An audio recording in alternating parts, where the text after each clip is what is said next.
My name is Ayaka and I'm a consultant with LSAT Unplugged, usually here with Alyssa. She's out today, but we're both, always here to help.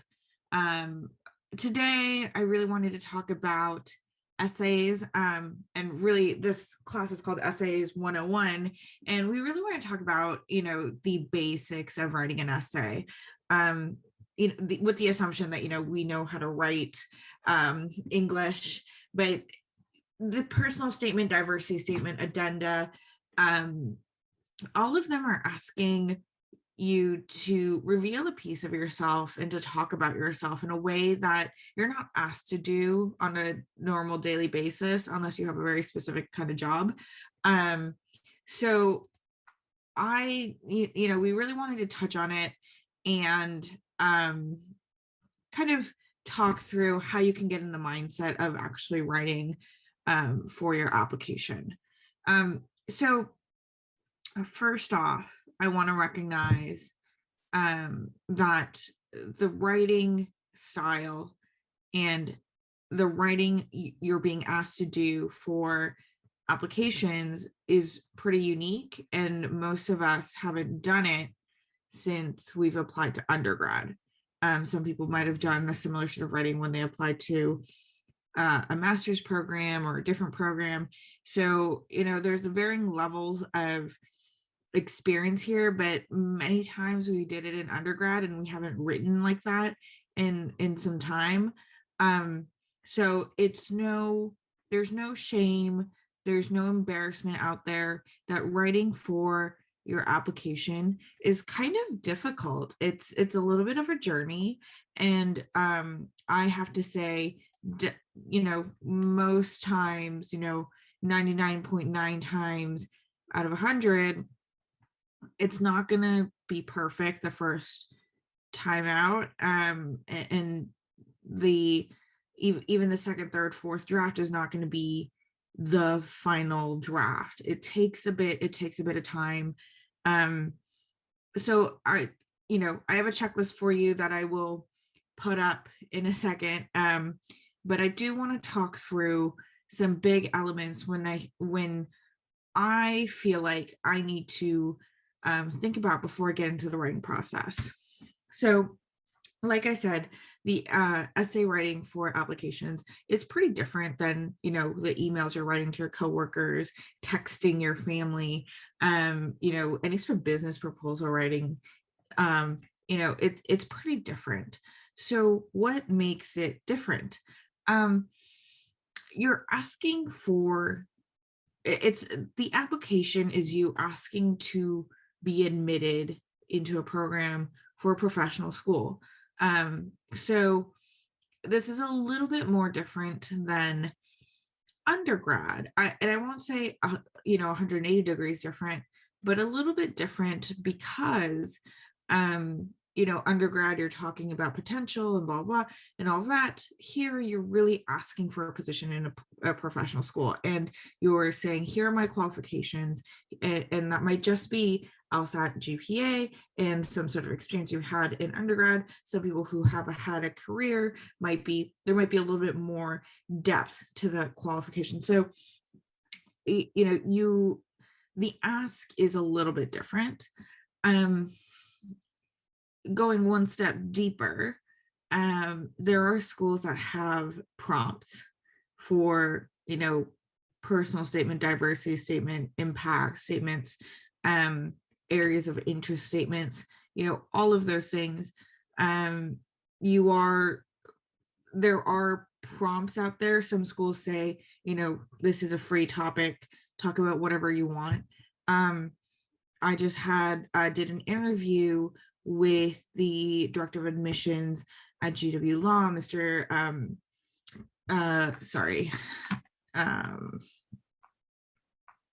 Matthew Dillard, sorry, blanking on the name. And he was talking about how, it's a moment to get to know the candidate as a person. So it's not a place for you to go on and on about a school and why it's a great fit for you.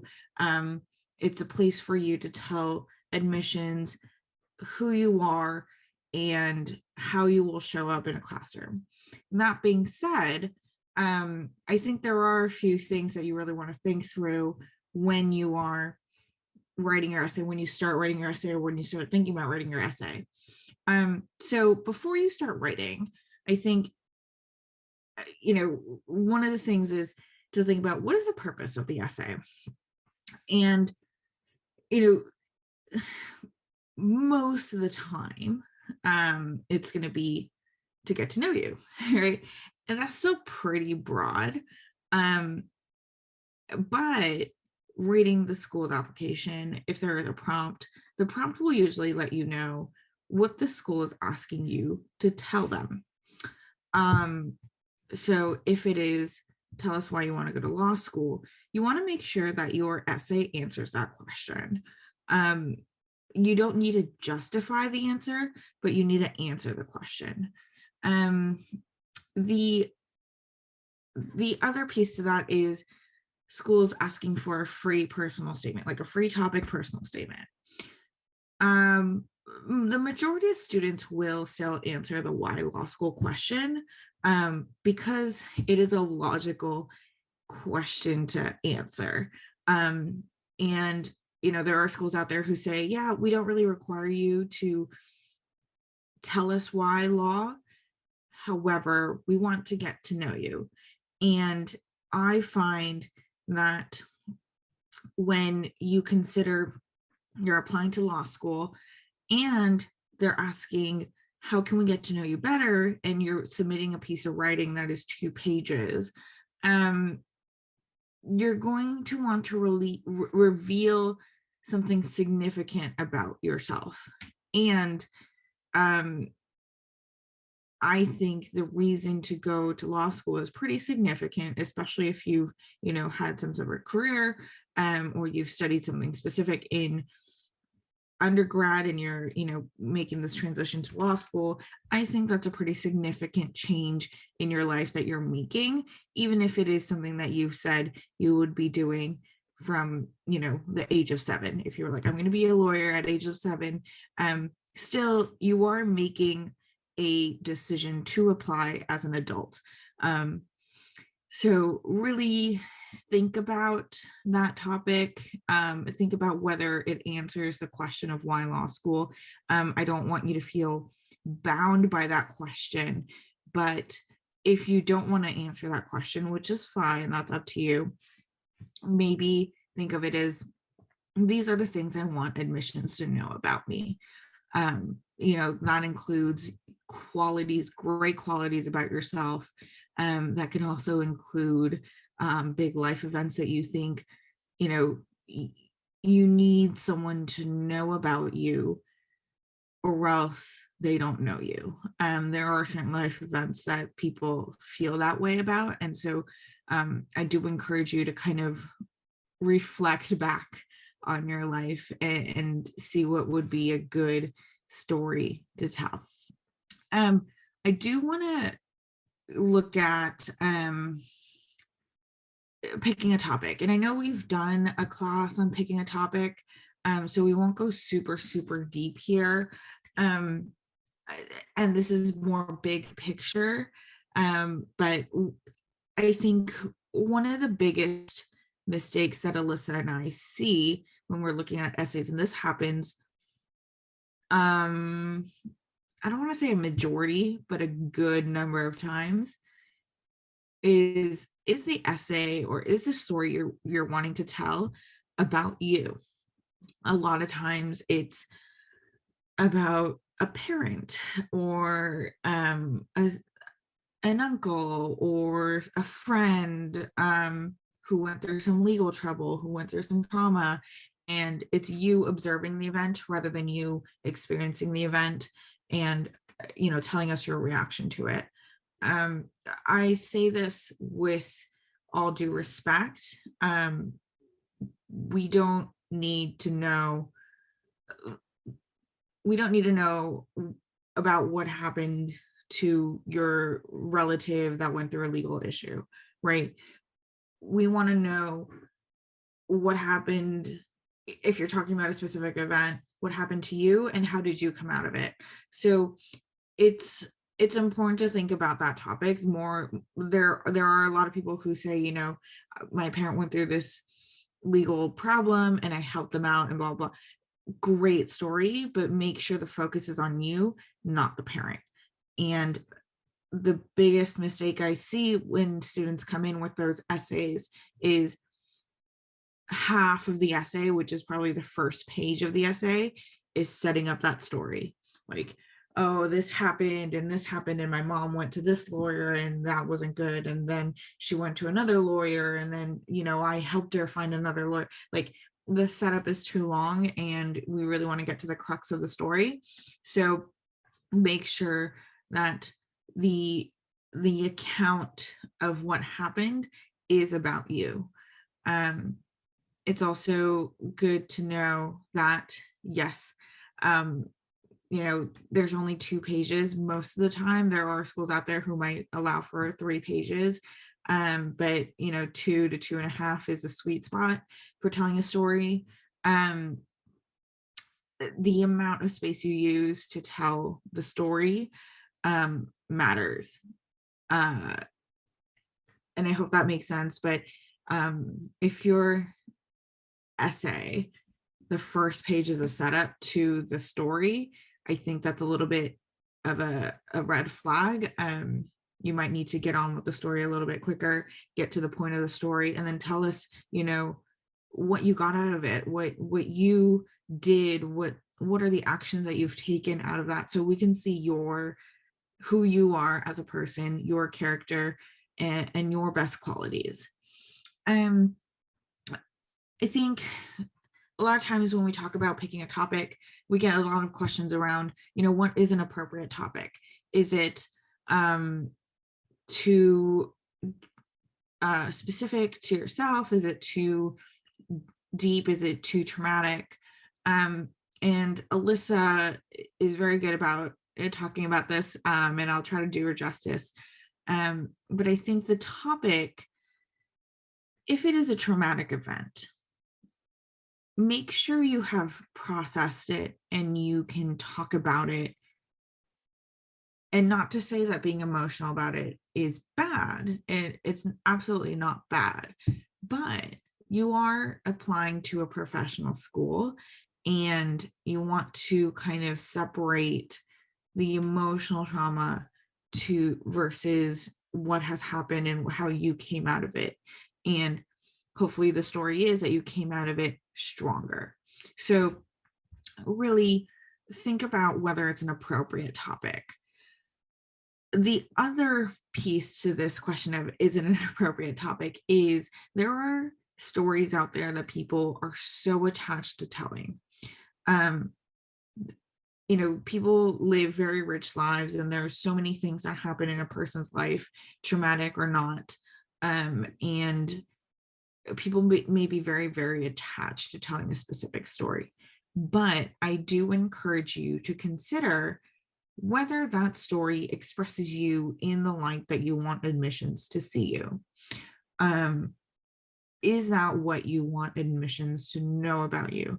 And I do have to say, interviewing a couple admissions officers and consultants, no one is judging anyone on the event that they're talking about. However, every single person says, we want to get to know you, who you are as a person, and an event doesn't define you. Something that happened to you doesn't define you. What would be more revealing about your character and who you are is how you came out of that event, how you've changed, how you've continued, how you've lived on, right? So I would say pick a topic that you have follow through on, and you live the story every day. There are absolutely important stories that people need to tell, but sometimes the law school application is not the place to tell that story. And then, lastly, make sure that topic complements the purpose of the essay or answers the prompt. Sometimes people get way too away from answering the prompt, and then they finish and they're like, oh, it actually doesn't answer the prompt. So make sure it answers the prompt. Or if there is no prompt, make sure it addresses the purpose of the essay. And then last piece about writing your essay is just, this writing, like I said in the beginning, it's a unique form of writing. It's different from, writing a novel. It's different from writing an email. It's different from writing a business proposal. So think about the last time you actually wrote prose. And oftentimes it's years. Unless you're an avid writer that writes regularly, it's probably been a couple years since you've written prose. And it takes a little bit to get back into that process. So if you have some anxiety starting to write your essay, I do recommend doing some practice runs with, either starting a diary and just writing a reflection of what happened that day, or give yourself a couple writing prompts and do one every couple of days before you start writing your essay. A lot of times people get stuck in that starting to write the essay portion because they're not comfortable writing, and writing in prose and writing in a way that is cohesive and understandable. So we don't want people to get stuck there. Getting out the first draft is really, really tough, and it's a huge lift, and I understand that. But if you can get into the habit of writing, not a personal statement, you don't have to write a personal statement every week, but if you can get in the practice of writing some sort of reflection of the week, of the day, of some sort of event in your life, I think it would set you up better to write your personal statement. There are people out there who speak better than writing. That and there are people who are super articulate when they speak, and their writing comparatively falls flat. And knowing whether you're a better speaker than a writer can help you in that first iteration of your draft. Some people, if you are a better speaker, record yourself talking about the story you want to tell, right? Put it in a mic, or have someone on Zoom, have a friend record you, tell the story. If you're a better writer, try writing different versions of the story. Sometimes how we write depends on the mood we're in, how long it's been, how busy we are, how stressed we are. So take a moment to give yourself some practice runs before you write the real thing. Not that you have to write a perfect essay the first go at it, but it will be an easier process.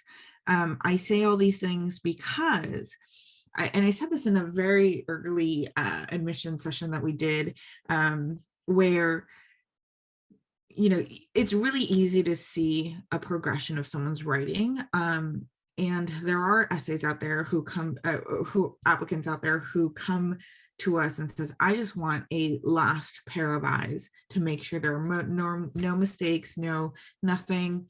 And there are some identifiable sentences or phrases where I'm like, did you write that later than the rest of the essay? Or there are phrases in there where I say, you wrote that in your first draft and you kept it, right?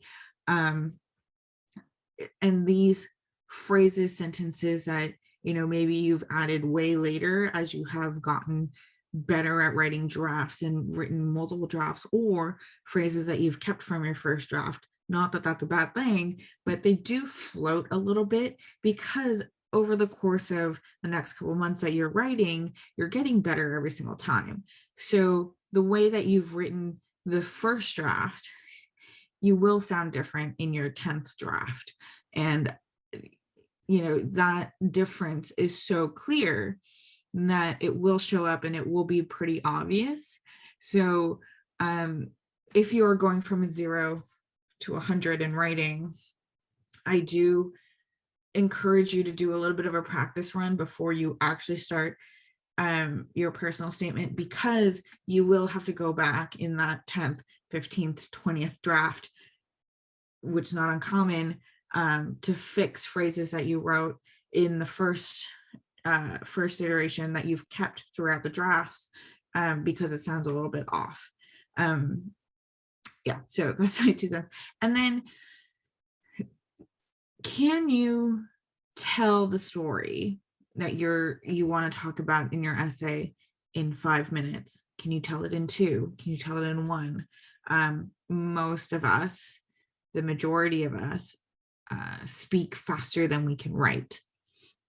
If it takes you 5, 10, 15 minutes to tell me your story, then you probably need to shave some things off your story. Does your story require a lot of explanation? Does it require a lot of background information? These are all things to consider when picking a story to tell and how to frame it for your essay. You can tell a very, very complicated story, but shave it down.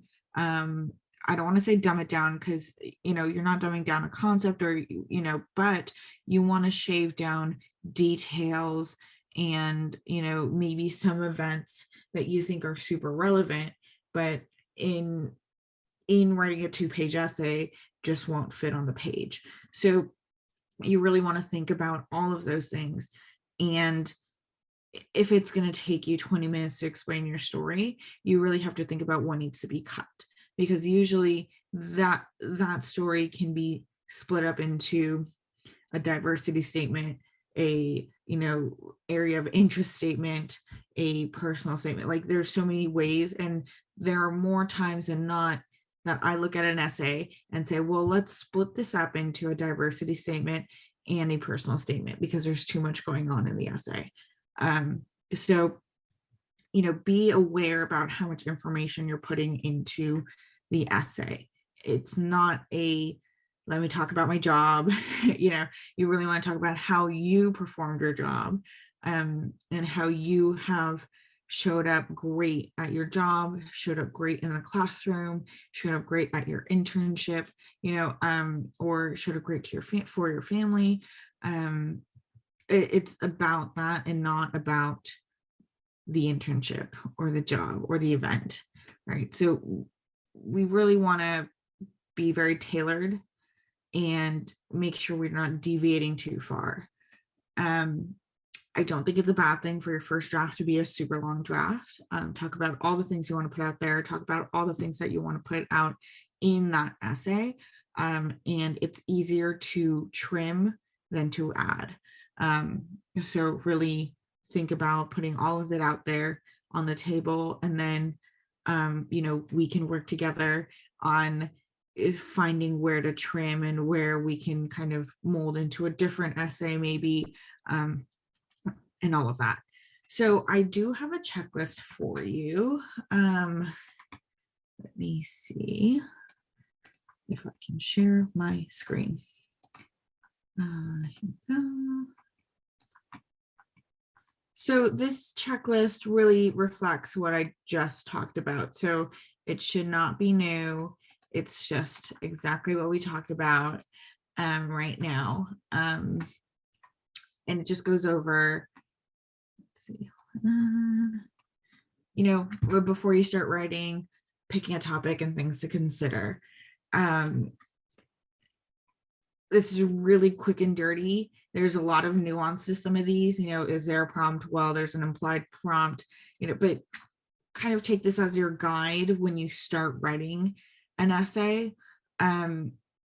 It will serve you better. It's like a logic game. It will serve you better to do a lot of work in the beginning, and think about it and then start writing, rather than start writing and say, oh, I think I need to turn it this way, turn it that way. It's really hard to change directions.